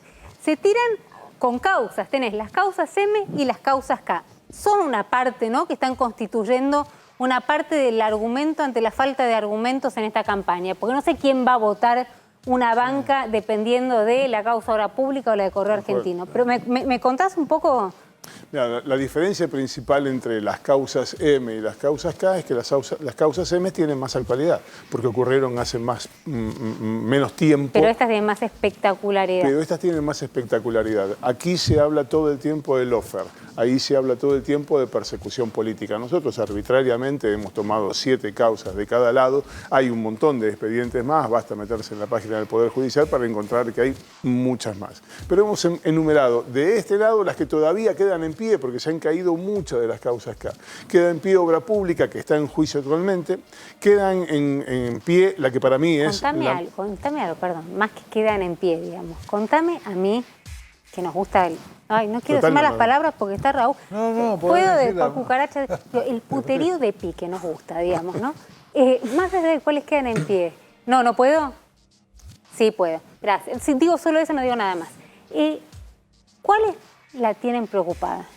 Mira, la más preocupante de todas es esta, es Otesur y los Sauces. Esa es la más preocupante de todas. Va a haber toda una defensa encendida, furibunda, pero la más compleja de todas es esta. Obra Pública, a medida que va avanzando el juicio oral y público, se demuestra que las obras, con sus más y con sus menos, están, y el rango de incumplimiento está dentro de lo tolerable en lo que es la administración pública, con lo cual es muy probable que esa causa termine cayéndose. Tiene un problema, que es que, según el fallo que condenó a Lázaro Báez, el origen del dinero que lavó Lázaro Báez está acá. Entonces, cuando los jueces resuelvan, van a tener que hacer referencia a aquello. Hubo una jueza que dijo, no, la plata no venía de ahí. Ahí dibujaban facturas, dibujaban gastos y de ahí venía la plata que lavaron. Bueno, el fallo dice básicamente que es obra pública. Memorando con Irán está a punto de caerse. A punto de caerse. Qué desastre. La evasión de los impuestos a los combustibles es lo mismo. Hasta que termine el programa diciendo qué desastre. Porque tenemos todo el derecho del mundo de asistir a un juicio oral y público y entender qué fue lo que pasó. Sí, claro. ¿No? Estas triquiñuelas judiciales para ver si los jueces, si estaban, si... Lamentable que no podamos saber efectivamente si hubo encubrimiento en el atentado y particularmente ahora que Irán está nombrando además, aparte de los que fueron los ideólogos del atentado a la AMIA en los puestos de poder más importantes en el país. Pero lamento profundamente eso. Hay una teoría, vos la conoces mucho mejor que yo, que se llama el fruto del árbol venenoso. No conozco las cosas mejor que vos, bueno, Néstor, no digamos. Conocemos los dos y por antigüedad conoces más, dale. Se llama fruto del árbol venenoso, que significa que si algo que origina una causa es nulo, porque es apócrifo, porque es trucho, porque es falso, o porque fue sacado, por ejemplo, el ejemplo clásico, bajo tortura, una confesión, todo lo que pasa de ahí en adelante no sirve nada. En el caso de la reapertura de la causa del memorando con Irán, lo que se está discutiendo es si se reabrió por una gestión del expresidente Mauricio Macri con los jueces Hornos y Borinsky y con la dirigencia de la DAIA. Si se comprueba esto, todo lo demás necesariamente tiene que caerse y ese derecho a conocer la verdad se pulveriza. Y contame, que no quiero dejar de preguntarte, a Mauricio Macri de todas estas causas donde él cree también, digamos, que hay persecución, él lo llama como ellos lo llaman lawfare, acá lo llaman persecución, ¿cuál es la que le preocupa? La primera de todas, pues está puesta ahí, no de casualidad, que es el envío de armas a Bolivia. De cualquier manera, el espionaje ilegal también es muy grave, el tema de la mesa judicial, las presiones al grupo Indalo, que tiene su correlato en un juicio oral que está ahora también, peajes y parques eólicos. ¿Sabes cuál es la gran ventaja, por decirlo de alguna manera, que tiene Macri aquí? Que todos los jueces que tienen esas causas tienen tantas ganas de avanzar como yo de suicidarme. Está bien. Parece que el eufemismo quedó claro. No tan sentados, tranca, esto no hay ningún apuro. ¿Y esto? Y en esto pasa algo incluso peor que eso, porque ahora, salvo los juicios que ya están disparados, la causa Cuaderno está radicada en un tribunal que tiene uno de sus jueces cuestionados desde hace más de 2 años. Y ese tribunal no ha conseguido avanzar, pese a que tiene los originales de los cuadernos. ¿Qué gana no tiene ninguno de los Nada. No, lo tranquila que me dejan, Néstor. La verdad que ya estamos Permiso, votando ¿eh? entre lo malo y lo peor. Romina, Sí. Lo pensaba mientras vos preguntabas sobre esa foto. Eso es lo que mantiene dividido al país. La foto, Eso las que causas, viste, Mauricio Macri Cristina Kirchner. y Cristina Kirchner. Ninguno de los dos candidatos, recordemos, ninguno va en Ninguno de ninguna... los dos es candidato. Ninguno de los dos es candidato. Pero el eje que los mantiene divididos es... Cristina Kirchner es la única dirigente política o dirigente política argentina que genera pasiones, tanto de amor, de gente que la ama, como de odio. Mauricio Macri no genera pasiones de amor y odio, pero los que odian a Cristina apoyan a Mauricio Macri porque es el principal opositor. No genera. Los votantes de Mauricio Macri no la quieren fuerte a Cristina, la odian. Sí, es así. Pero digo, a Macri no lo odian. Puedo decir, no genera Macri lo mismo, no genera Macri esa... no despierta pasiones. No, Macri es más ideológico. Ahora, hablando de pasiones, y te lo agradezco, ¿me puedes contar, Tombo, por qué está generando Milei algo que vos no generás? Me va a matar. No, a ver, la verdad, yo a Javier lo conozco hace muchos años. Sí. Muchos. ¿Es sólido lo que dice o es parte del show? ¿Cómo? ¿Es sólido lo que dice o es parte del show? Yo no comparto casi nada de lo que plantea Javier, francamente. Yo creo que es intelectualmente honesto, es un tipo inteligente, es un tipo leído. Un poco irascible, un poco violento. No, la personalidad de Javier es lo que ves. Es así. Sí. El tema es qué nos pasa como sociedad si conectamos con eso.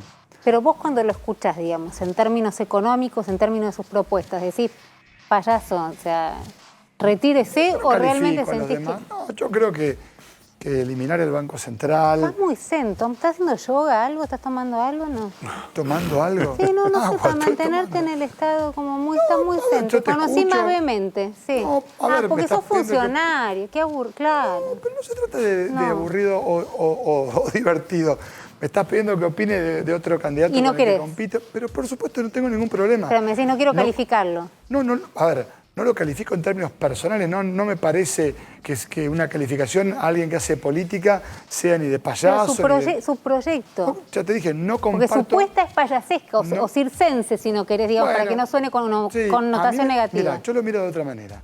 A mí me parece que cuando la justicia resuelve lo que la política no puede resolver, fracasamos los políticos. Y cuando crecen las alternativas de gente que quiere sacar a patadas en el culo a los que están en la Cámara de Diputados, fracasamos los políticos. Y yo no le saco la cola a la jeringa, yo soy un político, un funcionario público. Y a mí me da mucha tristeza que esas cosas sucedan. Entonces, yo trato de ver qué pasa, qué estamos haciendo mal y qué podemos hacer mejor. ¿Qué están haciendo mal para que crezca tanto, digamos, ese discurso antisistema? Por supuesto, yo creo que, y porque estoy convencido de que la discusión que tenemos en esta elección es muy relevante para la Argentina. Cuando yo veía los spots que vos decías que te parecen berretas, a mí lo que me preocupa es ¿qué idea estamos discutiendo?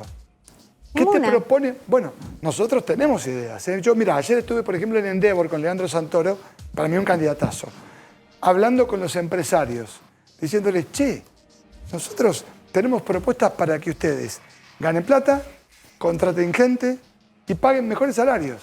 ¿Qué les parece si la discutimos? Y aparecieron sorpresas, porque estamos discutiendo tweets, títulos, copetes, pero no bajamos de ahí. Y bueno, y eso yo no le puedo echar la culpa a la sociedad por eso, es responsabilidad mía. Ahora, no puede ser un problema de carácter creativo ese. Es un problema de densidad política. ¿Qué le estamos ofreciendo a la sociedad? Y claro que en este momento, de un dolor interminable, insoportable. Digo, es muy difícil tratar de poner en eje la agenda que tiene que ver con cómo bajamos la inflación, cómo generamos empleo de calidad. Vos fíjate lo siguiente, 45% de pobreza y 10-11 puntos de desempleo. Hay empleados pobres en la Argentina. ¿Cómo subimos los salarios? Esas discusiones de fondo que la Argentina ya transitó. Mira, en el 2017 se discutía la cuestión de la flexibilidad laboral. Déjame que te ponga dos modelos en pugna. La idea de que pagar salarios más baratos supone mejorar las condiciones de empleo no funcionó. Te decía, con Macri bajaron 20% y subió el desempleo. Bueno, Eso lo podemos discutir. Discutimos si es importante. ¿Qué va primero? ¿El consumo? Yo te digo, ¿qué hago yo para mirar cómo estamos laburando desde el gobierno? Salimos con la... Yo vivo en Almagro. Corrientes y Palestina, los floristas, hace 1000 años. Es una pizzería. Yo miro cuánta gente está tomando café con leche con medialunas. Y paso al mes siguiente. Y si hay menos gente, la miro a la gringa y le digo, che, estamos haciendo la cosa mal. No hay, yo sé que son importantes las encuestas, pero no hay mejor encuesta que esa. Que lo que te cuenta tu vecino, que lo que te cuenta la gente de la verdulería, que viajar en subte y preguntar, che, o mirar las caras. Y hoy hay desazón. Bueno, nuestro laburo es tratar de cambiar esa situación, porque para mí, para adelante, hay un camino que va a ser mucho mejor que el presente. Les agradezco muchísimo a los dos por esta noche de prestada que tengo de Rolo Graña, que volverá en breve. Muchísimas gracias, Gracias, a los dos. Un gustazo verte. Igualmente, hace mucho que no nos saben. A los dos, y feliz cumpleaños atrasado, ¿no? También feliz cumpleaños atrasado, ahí vamos. Recién decía, doctor, y creo que acá hay un acuerdo absoluto, que una de las prioridades de todos los argentinos en el día de hoy tiene que ver con, creo que 2 cuestiones. La llegada de la cepa Delta, que no sé si terminamos de entender de qué se trata, y cómo nos agarra, digamos, qué porcentaje de la población nos encuentra vacunado para poder hacerle frente a algo que no conocemos, porque en América Latina todavía, digamos, no sabemos cómo pudo pegar. ¿En qué situación estamos? Mira, todavía justamente bien como vos decías, no terminamos de conocer esta nueva variante que está azotando el mundo. Y vamos a tener 2 ejemplos muy claros, que son 2 ejemplos que lo tuvimos como referencia a lo que fue la campaña de vacunación. Primero, la celeridad, como es el caso de Israel, y después lo que fue la cantidad de vacunas aplicadas, por lo menos en un día, como fue los Estados Unidos. Vos fijate que hoy en día... Fíjate lo que es el repunte que está teniendo Israel en la cantidad de casos. Hoy se detectaron más de 10.000 casos por día, cosa que no pasaba desde el inicio de la pandemia. Fíjate a dónde está la curva violeta. Es Israel, justamente, está teniendo una cantidad de casos diarios. Pero vos venías acá, ¿estabas en un piso? ¿Estabas en casa? Eso es desde el inicio de la pandemia. Eso es cuando se decreta a partir de marzo. ¿Sí? Pero tema de la pandemia. El piso lo tuvieron en junio, cuando prácticamente celebraron y vimos que sacaban los barbijos en las aulas. Exactamente, se sacaban los barbijos, tenían el retorno a la normalidad. Bueno, esta nueva variante, vos fíjate que Israel con el 70% de la población vacunada con una dosis y un poco más del 62% de la población vacunada con 2 dosis, una campaña de vacunación, tenemos que decirlo, a nivel mundial fue exitosísima. Increíble. ¿Sí? Increíble la celeridad, la cantidad y cómo colocaron. De junio acá... 0 casos, de 0 casos. ¿A cuántos estás hoy? A más de 10.000 casos por día. Y lo más preocupante de esto es que están obteniendo cifras de internación en pacientes moderados y de terapia intensivas en un promedio que estaría pegándole muy cerquita a lo que fue la segunda ola de contagios, donde ellos tuvieron que acelerar mucho la campaña de vacunación y donde tuvieron que cerrar. Ellos cerraron mucho la cantidad del ingreso del país, tuvieron muchas cuestiones de cierres muy fuertes para controlar esta cepa Delta. Esta cepa que hoy en día nosotros, hay muchas provincias que dicen, nosotros tenemos casos pero no tenemos circulación comunitaria, como por ejemplo la provincia de Córdoba.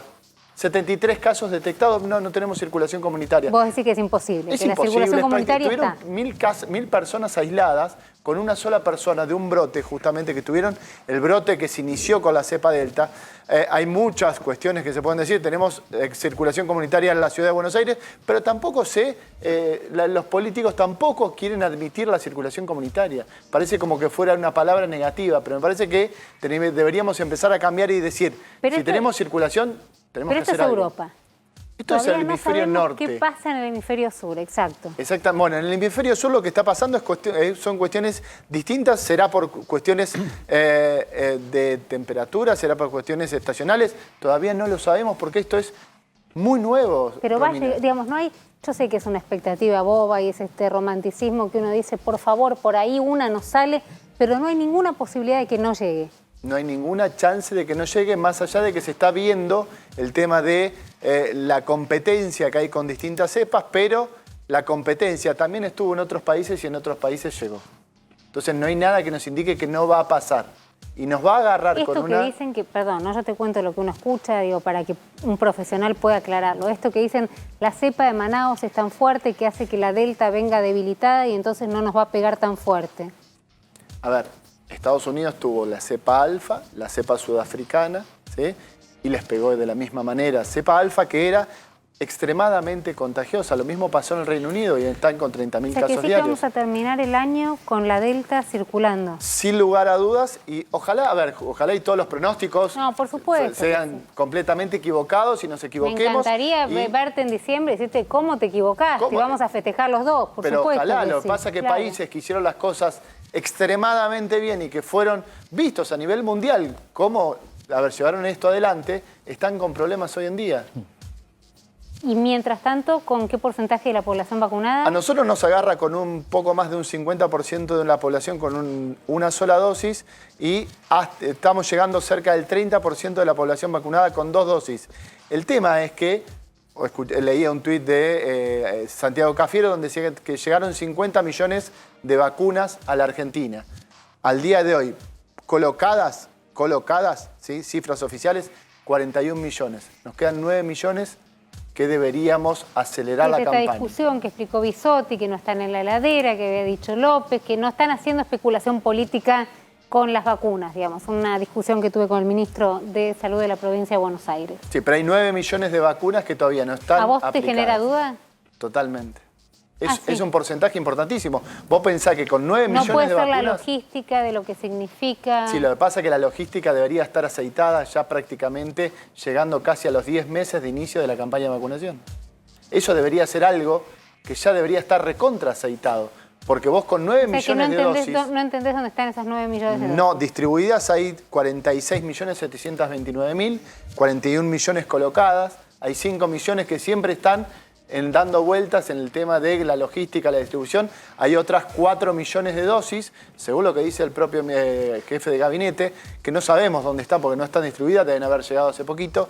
Y estas 9 millones acelerarían y dejarían justamente con un menor riesgo a 9 millones de personas, que estaríamos casi que en el 50% de la población vacunadas con las 2 dosis. Nos dejaría para lo próximo, que sería lo que es la circulación comunitaria de la Delta, con una mejor posición. Néstor, te agarré con quién estarás hablando, Néstor Espósito, a esta hora. Vamos a hablar de un reclamo. Perdón, yo soy medio desprolija al aire, pero ¿podré pedir un poco de agua? ¿Sí puedo? Ay, muchísimas gracias. Dale. Decía, vamos a hablar de un reclamo ancestral de la comunidad mapuche, en este caso en la provincia de Neuquén, porque acaban de aceptarlos como querellantes en una causa en que los imputados son la ex ministra de Seguridad, Patricia Bullrich, su hombre de confianza, Pablo Nochetti, y además la plana mayor de la Gendarmería Nacional y al mismo tiempo también de los mandos en Neuquén. ¿Qué es lo que ocurrió en este caso en particular? Presta atención a la fecha. 22 de junio de 2017. Ocurrió básicamente el desplazamiento de tropas de gendarmería a un lugar que se llama el LOF Campo Maripe. En rigor, en ese lugar hay un yacimiento de YPF, un yacimiento de petróleo de YPF, y es uno de los terrenos reclamados históricamente por derechos ancestrales por la comunidad mapuche del lugar. Entró por una orden de Patricia Bullrich, un comando, una tropa de la Gendarmería, y los sacó a todos. Y los sacó a todos no pidiéndoles, por favor, señor, retírese por acá, este es su camino, vaya por allí, sino que entró a los palazos. La fecha es importante porque el 22 de junio es un mes y medio antes de la desaparición de Santiago Maldonado, en circunstancias exactamente iguales a estas, con la diferencia de que no hubo un muerto, ni porque se ahogó, ni porque lo persiguieron, ni porque lo tirotearon, ni por nada, no hubo un muerto. Pero es lo único que marca la diferencia entre ese episodio en Neuquén y lo que pasó en el pull-off con Santiago Maldonado. Acaban de ser aceptados como querellantes, la causa tiene 3 años largos de movimiento, es una forma de decir, y solo ahora con la aceptación de la comunidad mapuche como querellante tienen la posibilidad de impulsar medidas, de pedir y proponer la declaración indagatoria de los imputados o de incluso apelar el eventual cierre de un expediente de esta naturaleza. Gracias, Néstor. Me iba a ir a sentar con Lucas Boyanowski, precandidato a concejal en Vicente López, pero no hay silla. Podemos hacer, estoy como muy... Y estaba por pedir un whisky también, pero ya era mucho, ¿no? Había pedido el agua, me parece que no, pero me parece que es un montón. Ahí está, si nos sentamos juntos, 2 se puede, ¿no? Por protocolo, doctor. Sí, claro. Por supuesto. 2 sí. en una mesa con el distanciamiento. Perdón, que hago esto. Ahí está, mil disculpas. ¿Cómo estás? Bien, no estoy para whisky. No estás para... No, yo sí, estoy yo más sí. para irme Yo sí, a acostar con mis hijos. Bueno, me haces quedar pésimo. Tengo No, 2 nenas, no. tengo que decir ahora yo estoy para irme a casa a ver una peli con las nenas. No, estaría para... Está recalentado el clima, arrancábamos muy fuerte con lo que pasó en Corrientes, con lo que pasó con Miguel Arias, siguiendo atentamente tanto Néstor la causa judicial. El doctor nos explicaba, si hay cualquier información, por favor, interrumpan para poder darla. Creo que debería estar, no lo sé si la está, un país entero en vilo, entendiendo que se vuelve a instalar la violencia política de esta manera, ¿no? Yo creo que hace falta un repudio muy fuerte del conjunto de las organizaciones políticas. ¿Y lo viste? No, me parece que hay una lógica de se repudia, me parece que el peronismo lo repudia fuertemente y después hay otras opciones que siempre se plantean como el republicanismo que lamentablemente están haciendo falta. Me parece que todavía están a tiempo de hacerlo, me parece que es algo que no hay que tolerar de ninguna manera, que tardamos mucho en consolidar nuestra democracia, está consolidada y no hay que permitirlo, no hay que permitirlo de ninguna manera. Cierre de campaña, candidato parado ahí, le pegan un tiro.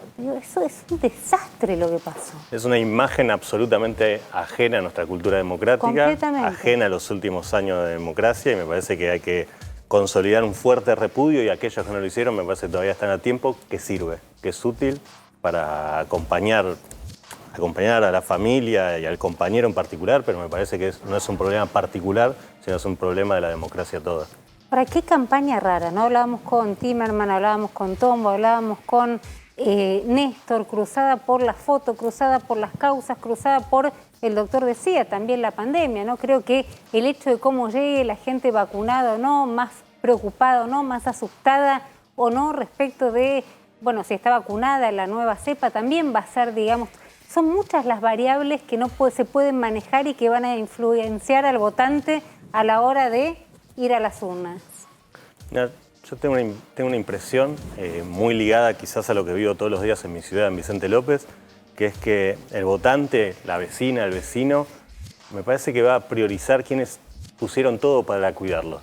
Con errores, con aciertos, pero me parece que hay una necesidad constante de la campaña del desánimo, de pensar lo oscuro, no de simplificar la situación dramática sanitaria y a través de la sanitaria. ¿Quiénes los acompañaron? ¿Quiénes estuvieron cerca? Yo creo que el presidente, el gobernador, tomaron decisiones siempre para cuidar a la gente y que siempre se intentó priorizar la vida, que la campaña de vacunación es eso, que las medidas de cuidado fueron eso, que seguramente todo es perfectible. ¿Pero no crees que podría llegar a ser, digamos, una especie de plebiscito de gestión sobre la pandemia? Porque recién hablábamos con el doctor y decía, bueno, yo tengo dudas legítimas respecto de por qué no está esa cantidad de vacunas, más allá de que Nico Kreplak, el ministro de Salud de la provincia, se enoje, por ejemplo, ¿no? Digamos, son dudas legítimas respecto de cómo se está llevando adelante, si bien la campaña está un poco desacelerada ahora, fue muy fuerte en estos últimos meses. Pero lo que pasa es que cuando vos ves los números, porque ya que yo entiendo esos números cuando me dijo, la foto no, la foto ya está. No sé qué piensa Néstor, después le quiero preguntar. Pero la gente ya llega a la foto, llega con la foto vieja, digamos, con la foto fría llega a las urnas. Yo creo que hay como dos cosas, Romina. Cuando vos ves los números, en Vicente López nosotros vacunamos 2.600 personas por día.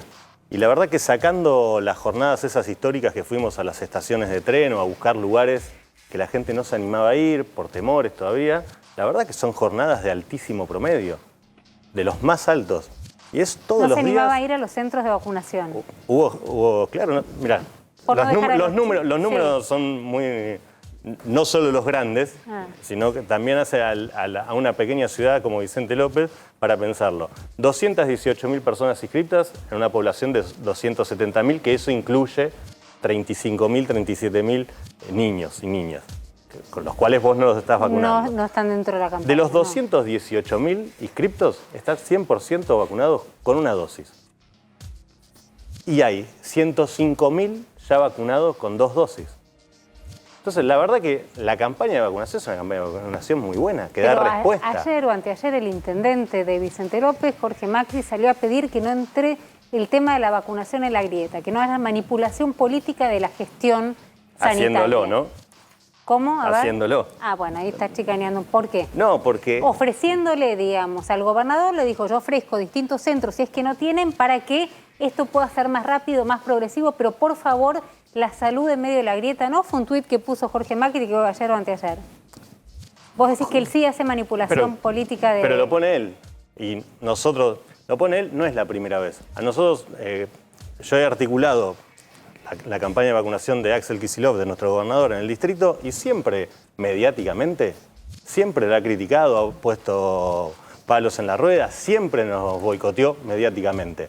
Y de hecho, una vez hizo un pedido que él quería que uno de los vacunatorios funcione en uno de los lugares municipales, y así sucede. Uno de los 6 vacunatorios provinciales ocurre en un lugar municipal. La verdad es que después siempre está en la chicana mediática, siempre, absolutamente. En particular lo hizo conmigo por cómo era la vacunación en las residencias de larga estadía. Me acuerdo exactamente. 100% vacunadas con las 2 dosis. Las personas residentes de instituciones también de salud mental, de discapacidad, no solo de geriatría, y los trabajadores. 100% vacunados con las 2 dosis. Mientras él se dedicó siempre a chicanearnos. Siempre utilizó la pandemia. No sé si fue en este programa, Romina, no con vos. Es de Rolo. Si pasó es el programa de Rolo. No. En pleno pico de pandemia dijo que había que abrir todo. Y cuando le consultaron cómo estaba el hospital municipal, dijo que había 3, no son empanadas, 3 camas de terapia. Chocaban 2 autos y no había más camas de terapia. Y en ese momento pedía que había que abrir todo porque el focus group le daba que estaba bien. Entonces, el intendente Jorge Macri siempre usó la pandemia para hacer política. Nosotros siempre le pusimos el cuerpo. Yo trabajando en PAMI, en la vacunación, hasta familiarmente. Mi mujer es directora del hospital provincial, nos pasamos 18 meses poniéndole el cuerpo a la pandemia. Durísimos, por eso sabemos de la angustia que genera. Y entonces hacer política todo el tiempo y decir que encima no lo querés poner en la grieta... ¿Pero vos crees que va a ser un plebiscito de gestión de la pandemia? Yo creo que hay una parte... de la inflación, bueno, Raúl hablaba del enojo, digo, cada uno acá puede ir hablando, Néstor hablaba de las causas, ¿qué le pasa al presidente? Nos contaba recién, discutiendo durante 2 días si el presidente se podía o no defender solo. Digo, son tantas las aristas, a eso voy, digo, vos vas como candidato a concejal. ¿Qué es lo que pensás, digo, que va a ir el vecino a votar y ese día va a decir qué? Mira, yo creo, lo que nos dice la gente, yo recorro casa por casa, tocando timbre, lo hago yo. No tenemos una gran campaña mediática. Sabes que todos nos dicen lo mismo, ¿no? ¿Revisamos la foto? Vamos. ¿Te animás a ir conmigo? Fui con Kicillof hace poco, cada uno que le dije me dijo, te venís conmigo, te pedí, cada uno te dice recorrita. Es casi imposible en tiempo físico, pero te creo, no voy a poner en duda tu palabra para... Te invito cuando quieras, no quedás pegada con nosotros, lo haces como periodista independiente que sos. No me preocupa, lo tengo clarísimo, nosotros lo hacemos, Romina, lo hacemos todos los días, recorremos, no tenemos las ayudas que tienen otros candidatos. ¿En qué sentido? Y hay candidatos que son parte del statu quo de Vicente López y el intendente los ayuda de alguna manera. A mí no me reparten los volantes, no me pegan los afiches, no me congracio con él, tengo una relación, y sobre todo porque hemos institucionalmente intentado resolver algunas cosas, otras no ha querido hacerlas, quedarán como parte de la gestión. Nosotros, como no les votamos las excepciones municipales, como no estamos a favor de la expansión inmobiliaria sin límite, no tenemos esos favores. Lo que yo te digo que la gente nos dice a nosotros es que le preocupa el trabajo, le preocupa el desarrollo, le preocupa que vuelva el consumo y tiene un balance positivo de quienes intentaron cuidarlos, con errores, con aciertos. Y lo que le preocupa es el futuro. Y yo creo que en eso el Frente de Todos expresa una pelea por el futuro. Porque está muy claro después de la pandemia y sobre todo para discutir, como dice Cristina, con mucha sencillez la vida que queremos, dónde está la centralidad de la vida que queremos. Si va a ser el ordenador de la vida que queremos el sistema financiero o un sistema productivo. Yo en eso creo que más que plebiscitar, el pueblo, los vecinos, las vecinas, bonaerenses sobre todo, van a acompañar la propuesta del Frente de Todos. Porque van a valorar que los cuidamos con errores, con aciertos, pero que siempre privilegiamos el cuidado. Ya sea comprando respiradores, trayendo vacunas, vacunando de sábado a sábado, domingo a domingo, feriados, siempre de 8 a 20. Nunca dejamos vacunar, ni siquiera en los picos de pandemia. Nunca dejamos de vacunar, como nunca cerramos... Y vos decís que ese registro lo van a tener y vas confiado en eso. Yo creo que ese registro está, pero que sobre todo está la esperanza de un país productivo, que es lo que votó la gente del Frente de Todos en 2019. La paliza del Frente de Todos fue porque votó eso, esa esperanza, y yo creo que nosotros la representamos. Ahora, Boyanowski, yo entiendo que hay una diferencia política con Jorge Macri. Ahora, Jorge Macri fue uno de los intendentes más dialoguistas con el gobierno, tanto con Axel Kicillof cuanto con el presidente Alberto Fernández. De hecho, el día que se anuncia el recorte... Sí, está ahí de la paradito. ¿Perdón? Estaba ahí paradito, digo, no sabía que le iban a decir que le iban a manotear los recursos de la ciudad. Había un reclamo histórico de la provincia de Buenos Aires de recuperar eso, y ese día que se anunció, más allá de la escena política incómoda, había un beneficio para muchos municipios de la provincia de Buenos Aires, entre ellos el que representaba Jorge Macri. Digo, más allá de estas diferencias políticas que se acrecientan en tiempo de campaña, era uno de los intendentes amables con el gobierno. Sí, yo creo que siempre su posición política está en función de la encuesta y el focus group. Si le daba bien en ese momento acompañar, acompañó. Y en los momentos en donde la grieta sirvió, lo volvió a utilizar y se paró enfrente. A nosotros nos ha criticado. No por convicción, sino por conveniencia. Claro, bueno, es el mecanismo del macrismo desde hace años. Lucas, queda más que clara tu posición. Vamos a ir, ahora que se viene el tiempo lindo, además Vicente López, no pinta. Cuando vos quieras. No pinta mal, pero vamos a escuchar a todos. Siempre. Vamos a caminar y vamos a escuchar. Puede ser que tocas el timbre, te abren. Algunos abren, la gente hay que ayudarla a salir a la calle. Sí, a que no piensen que lo vas a afanar, qué sé yo, ¿no? También digo, hablábamos de la inseguridad. Y hay que ayudarla a salir a la vida que queremos. Vamos, dale. Invitada siempre. Dale, lo hacemos. Muchísimas No, gracias. a vos. Vamos, ayúdenme, ¿vamos a un corte? ¿No chocamos nada todavía? ¿No? ¿Vamos bien? ¿No rayamos nada? Vamos a un corte, dale. Se hizo el vivo el Pata Medina, fue un lugar donde taxativamente el juez le dijo que no podía estar, un acto gremial, él dijo era un acto político. ¿Y qué pasó, Néstor? Volvió a prisión domiciliaria, es decir, le revocaron la libertad condicional, el Pata Medina había cumplido 2/3 de la pena, le dieron la excarcelación, una de las condiciones muy discutible. El Pata Medina, estando preso, podía votar, pero estando libre no podía ir a una marcha sindical. Es raro ese recorte de derechos y no hay que descartar que en las próximas horas haya algún planteo de inconstitucionalidad de esa decisión de prohibirle ejercer la actividad gremial. De cualquier manera, la ejerció y hoy el Tribunal Oral Federal 2 de La Plata le revocó la excarcelación y lo mandó de nuevo en prisión, pero a su casa. Pero no es una provocación, Néstor. El juez te dice esto no y vas y lo haces. Discutilo después, discutilo en el expediente. Es cierto, sí, es una provocación. No, igual no es para que me des la razón, ¿eh? Si pensás que otra cosa me puedes decir. No, lo que cuestiono, lo que me parece que no está bien es que se le prohíba el derecho a ejercer la actividad gremial. Una persona detenida, el único derecho que pierde es el de la libertad. El resto los conserva todos, el de la salud, los derechos políticos, los derechos sociales. Si estando preso él podía votar, ¿por qué estando libre no podía ir a una manifestación Y sí sindical? que puede haber una presentación al respecto.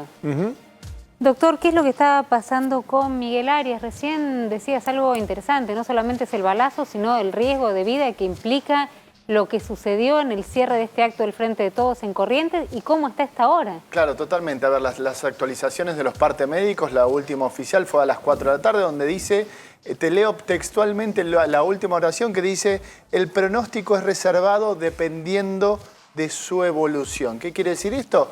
El paciente tiene riesgo de vida, es un paciente que recibió un disparo en el abdomen con múltiples lesiones de varios órganos. Quiere decir que va a depender de la evolución el riesgo de la vida, o sea, no tenemos que minimizar este detalle. Es un paciente internado en terapia intensiva que no solamente sufrió un disparo, sino tiene riesgo su vida. Y esto es lo más grave de todo. Creo que no hay que, como bien vos decís, no hay que tirarlo así, bueno, fue un balazo. Creo que hay que entender que tiene riesgo su vida en un acto político, obviamente.